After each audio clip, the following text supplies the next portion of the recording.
જય હિન્દ વિદ્યાર્થી મિત્રો, સ્વાગત છે આપનું સરસ્વતી લેક્સિકોન લેબમાં, જ્યાં થાય છે સમજણ, શાણપણ અને બુદ્ધિ ક્ષમતાનો સંગમ. શું તમે ધોરણ 10ના ગણિત વિષયમાં પાવરફુલ બનવા માંગો છો? આ વિડીયો જોયા બાદ જો તમને એવું અનુભવાય કે હવે ગણિત સ્પષ્ટ રીતે સમજાયું અને વિશ્વાસ ઊભો થાય તો આ વિડીયોને લાઈક કરજો અને હા, ચેનલને સબસ્ક્રાઇબ કરવાનું ભૂલતા નહીં. એ મિત્રો સાથે જરૂરથી શેર કરજો જેમને ગણિત વિષય અઘરો લાગે છે. તો જોડાયેલા રહો સરસ્વતી લેક્સિકોન લેબ સાથે. કેમ છો વિદ્યાર્થી મિત્રો? આજે આપણે શીખવાના છીએ ચેપ્ટર 8 ત્રિકોણમિતીય કોષ્ટક.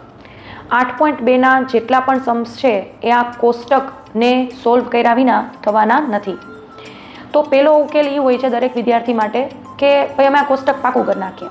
તો પાકું કરવું એ કોઈ સોલ્યુશન નથી, બરાબર? તો આપણે આ કોષ્ટકને સરળમાં સરળ રીતે લોજિક સાથે, કોન્સેપ્ટ સાથે કઈ રીતે યાદ રાખી શકીએ એ આજે આપણે આ વિડીયોમાં જોવાના છીએ. તો તૈયાર છો ને તમે ત્રિકોણમિતીય કોષ્ટક શીખવા માટે? ચલો શરૂ કરીએ. સૌપ્રથમ તમારે ગુણોત્તરો જે તમારે ઉપયોગમાં લેવાના છે એ તમામ ગુણોત્તર તમારે લખી નાખવાના રહેશે. સાઇન, કોસ, ટેન, કોસેક, સેક, કોટ, અને આને આ જ રીતે લાઇનમાં લખવાના છે. સાઇન, કોસ, ટેન, કોસેક, સેક, કોટ. સાઇન છે એનું વ્યસ્ત કોસેક થશે, કોસનું વ્યસ્ત સેક થશે અને ટેનનું વ્યસ્ત કોટ થશે. Means cosec is reciprocal of sine, sec is reciprocal of cos and cot is reciprocal of tan. હવે આપણે સાઇન મેળવવા માટે અહીંયા નાની એવી ગણતરી કરવી પડશે. જો આપણે સાઇન મેળવવો હશે તો આ એક આપણે કેલ્ક્યુલેશન પ્રોસેસમાં જવું પડશે. એક વખત આપણને સાઇન મળી જશે ત્યારબાદ આપણને કોસ, ટેન, કોસેક, સેક, કોટ ઓટોમેટિકલી ધીમે ધીમે મળવા માંડશે. તો આપણે સાઇન એટલે કે પેલી લાઈન યાદ રાખવા માટે શું કરી શકીએ એની ગણતરી હું અહીંયા ઉપર બતાવીશ. એ પહેલાં તમારે થીટાના માપ યાદ રાખી લખવાના છે. થીટા છે એ તમારે આ રીતે યાદ રાખવાનું છે. જો તમારે 15નો ઘડિયો બોલવાનો છે, જેમ કે 0થી સ્ટાર્ટ કરીએ. 15 એકા 15 નહીં લેવાના, 15 દુ 30, 15 તેરી 45, 15 ચોક 60, 15 પંચા 75 નહીં લેવાના, 15 છક 90. તો માપ ક્યાં લેવાના છે એના માટે તમારે 15નો ટેબલ યાદ રાખવાનો રહેશે, જેમાં તમારે 15 અને 75 લેવાના નથી. હવે શરૂઆત કરવાની છે તમારે 0 ઉપર 0 લખીને. એવી જ રીતે 30 ઉપર 1, 45 ઉપર 2, 60 ઉપર 3 અને 90 ઉપર 4. સમજાણું? 0 ઉપર 0, 30 ઉપર 1, 45 ઉપર 2, 60 ઉપર 3, 90 ઉપર 4. ત્યારબાદ આપણે 0ના છેદમાં 4 લખશું, 1ના છેદમાં 4, 2ના છેદમાં 4, 3ના છેદમાં 4 અને 4ના છેદમાં 4. બધાના છેદમાં આપણે 4 લખશું. ત્યારબાદ આપણે બધા ઉપર આપીશું વર્ગમૂળ. બધાની ઉપર આપી દઈશું આપણે વર્ગમૂળ. વર્ગમૂળ આપી દીધું તો આટલી પ્રોસેસ તમને યાદ રહેશે. શું છે પ્રોસેસ?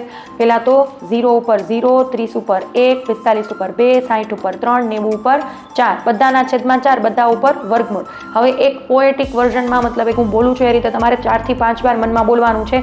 છેદ ઉડાડો, વર્ગમૂળ કાઢો, છેદ ઉડાડો, વર્ગમૂળ કાઢો, છેદ ઉડાડો, વર્ગમૂળ કાઢો. તો આનું છેદ ઉડાડતા જવાના અને એનું વર્ગમૂળ કાઢતું જવાનું. તો 0ના છેદ 4 સાથે ઉડે તો જવાબ 0 આવે અને 0નું વર્ગમૂળ 0 જ નીકળે તો આપણે સાઇન 0ની વેલ્યુ શું લખશું? 0. તો અહીં આપણને સાઇન 0ની વેલ્યુ મળી ગઈ છે. ત્યારબાદ 1ના છેદમાં 4નો કોઈ ટેકનિકલી છેદ ઉડતો નથી. તો છેદ નથી ઉડતો તો હવે ડાયરેક્ટ આપણે એનું વર્ગમૂળ કાઢી લેશું. વર્ગમૂળ નીકળશે 1નું વર્ગમૂળ 1 અને 4નું વર્ગમૂળ 2. 4નું વર્ગમૂળ 2. ત્યારબાદ 2ના છેદમાં 4ના છેદ ઉડશે 2 દુ 4. ઉપર કાંઈ ન વધ્યું હોય તો 1 વધે કે નહીં? અને આનું વર્ગમૂળ કાઢો તો 1નું વર્ગમૂળ 1 જ નીકળશે, પણ 2નું વર્ગમૂળ નહીં નીકળે તો એને આપણે વર્ગમૂળમાં જ રાખશું, બરાબર? એનું સ્ક્વેર રૂટ નીકળતું નથી તો આપણે એને સ્ક્વેર રૂટમાં જ રાખશું. ત્યારબાદ 3/4 છે તો 3/4 છે એનું છેદ ઉડી શકતા નથી, because we can not do simplification in that. તો આપણે એને we will keep like that. અને 3/4નું આપણે સ્ક્વેર રૂટ કાઢીએ તો 3નું સ્ક્વેર રૂટ ન નીકળે તો 3 will be like in the square root and 4નું સ્ક્વેર રૂટ નીકળે તો અહીંયા આપણે લખશું 2. અન્ડરસ્ટુડ? યસ ઓર નો?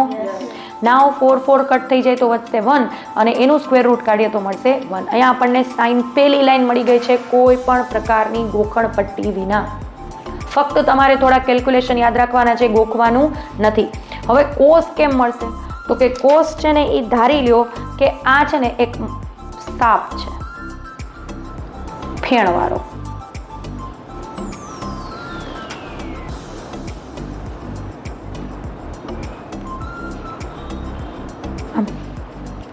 બરાબર? આ એક નાગ છે અને હવે તમારે શું કરવાનું છે? સાપની આમ પૂંછડી પકડી અને અહીંયા મૂકવાનો છે આમ હળવેકથી, હા, બીકોઝ વી લવ એનિમલ્સ. તો આપણે એને ધ્યાનથી લેશું. ઓકે, તો અહીંયા આપણે 1 છે એને લઈ લેશું અહીંયા. અગેન 1 પછી શું છે √3/2, તો એ આવી જશે 30 અંશમાં. પછી 1/√2 વિલ રિમેન ઇન 45 ડિગ્રી. પછી જે 30 ડિગ્રીમાં છે એ આવી જશે અહીંયા 1/2 60માં, અને 0 આવી જશે અહીંયા 90માં. તો એક્ઝેક્ટલી મેં શું કર્યું છે, મિરર ઇમેજ બનાવી છે ફ્રોમ લેફ્ટ ટુ રાઈટ. ઉપરના સાઇનની જેટલી વેલ્યુઝ છે એ ક્રોસ કરીને મેં કોસમાં લખી નાખી છે. તો સાઇન 90ની વેલ્યુ cos 0ની વેલ્યુ બનશે, સાઇન 60ની વેલ્યુ cos 30ની વેલ્યુ બનશે, સાઇન 45ની વેલ્યુ cos 45ની વેલ્યુ બનશે, સાઇન 30ની વેલ્યુ cos 60ની વેલ્યુ બનશે, અને સાઇન 0ની વેલ્યુ cos 90ની વેલ્યુ બનશે. Understood what I am trying to say? Yes or no? Okay, તો હવે tan શું છે? તો tan માટે મારે એક નાનો એવો ગુણોત્તર યાદ રાખવાનો છે કે tan = sin upon cos. sin upon cos મતલબ સાઇનના છેદમાં cos. તો જો અહીંયા સાઇનના છેદમાં cos જેવું કંઈક આમ દેખાય તો છે કે એક્ઝેક્ટલી સાઇનની નીચે cos લખેલું છે. બસ તમારે શું કરવાનું છે, અહીંયા એક આમ લાઇન ઇમેજિન કરી લેવાની છે. Just you have to imagine a line કે અહીંયા છેદની એક મોટી લીટી છે. હવે છેદનું જ્યારે આપણે કેલ્ક્યુલેશન કરીએ છીએ ત્યારે આપણે શું યાદ રાખીએ છીએ, ફોર એક્ઝામ્પલ 1/2 અને 4/2 છે, તો આપણે સેમ 2 શું કરી નાખીએ છીએ, કટ કરી નાખીએ છીએ. તો વધે શું, તો કે ઉપર જે વધ્યું એને અંશ અને નીચે જે વધ્યું એને છેદ બનાવી દે. બસ આવું જ કંઈક અહીંયા આપણે કરવાનું છે. કઈ રીતે કરશું આપણે, તો કે કટ કરતા જાશું અને લખતા જાશું. જેમ કે 0/1, તો હું 0/1 લખું ને તો આન્સર શું આવે 0. તો 10ની વેલ્યુ હું લખી નાખીશ 0. ઓકે, ત્યારબાદ 1/2 and √3/2, તો 1/2 √3/2 માં જો 2 સેમ છે તો નીચેથી 2 કટ થઈ જશે. હવે અહીંયા જે અંશ વધ્યો છે એ અહીંનો અંશ બની જશે, અને અહીંયા જે નીચે વધ્યું છે એ છેદ બની જશે. તો 1/√3 બનશે tan 30ની વેલ્યુ. તેની વેલ્યુ બનશે tan 30ની વેલ્યુ. નાવ દેન √2 કેન્સલ. તો બેમાં 1 વધ્યો છે તો આપણે 1 જ લખશું છેદમાં, એટલે કે ડિનોમિનેટરમાં આપણે ક્યારેય 1 લખતા નથી. જો કે દરેક નંબરના છેદમાં 1 હોય જ છે, પણ આપણે લખતા નથી. સમજાય છે? આગળ વાત કરીએ તો અહીંયા પણ 2 કટ થઈ જશે, તો વધશે શું, ઉપર √3 વધ્યું તો √3 અને નીચે 1 જે આપણે લખશું નહીં. અને 1/0 છે એ ન્યુમેરિકલી મેથેમેટિકલી ફાઇન્ડ થતું નથી, એટલે અનઆઇડેન્ટિફાઈડ રહે છે, એટલે કે ત્યાં કોઈ પણ નંબર આવતો નથી. ઓકે, હવે અનડિફાઇન્ડ રહેતું હોય તો અહીંયા ક્રોસ આવ્યું, બસ આ ક્રોસને તમારે ક્રિસ ક્રોસ ખેંચવાનું છે. છેલ્લા ખાનામાં ચોકડી, પેલા ખાનામાં ચોકડી, છેલ્લા ખાનામાં ચોકડી, પેલા ખાનામાં ચોકડી. ચોકડી આવે ને એટલે એને છેલ્લા ખાનામાં આવી, એટલે અહીંયા પેલા ખાનામાં, અહીંયા છેલ્લા ખાનામાં, અહીંયા પેલા ખાનામાં મૂકી દેવાની. ઓકે, હવે કોસેકની વાત કરીએ તો કોસેકની વેલ્યુ કેમ મળે, તો કે કોસેક ભાઈ દીદી એવું યાદ રખાયું છે કે સાઇનનું એક્ઝેક્ટલી રેસિપ્રોકલ છે કોસેક. એટલે સાઇનની જે વેલ્યુ આવી છે એને ઊંધી કરી નાખો, અપસાઇડ ડાઉન કરી નાખો તો મને શું મળે, કોસેક મળે. હવે 0નું ઊંધું કરી નાખો તો ચોકડી થઈ જશે. હવે સાઇનની 30ની વેલ્યુ તમે જુઓ તો 1/2 છે, 1/2નું રેસિપ્રોકલ ઊંધું કરી નાખો તો 2/1, પણ આપણે 2/1 માં નીચે 1 લખતા નથી. 45ની વેલ્યુ જુઓ, સાઇન 45ની વેલ્યુ શું છે 1/√2, એનું ઊંધું કરી નાખો તો √2, અને છેદમાં કાંઈ નું આવે તો શું આવશે 1, પણ ઓબ્વિયસલી આપણે ડિનોમિનેટરમાં 1 લખતા નથી. ત્યારબાદ આપણે સાઇન 60ની વેલ્યુ જોશું જે છે √3/2, તો એનું ઊંધું કરો તો શું બને 2/√3, અને 1ની વેલ્યુને ઊંધી કરો એટલે કે અપસાઇડ ડાઉન કરો તો શું મળે 1.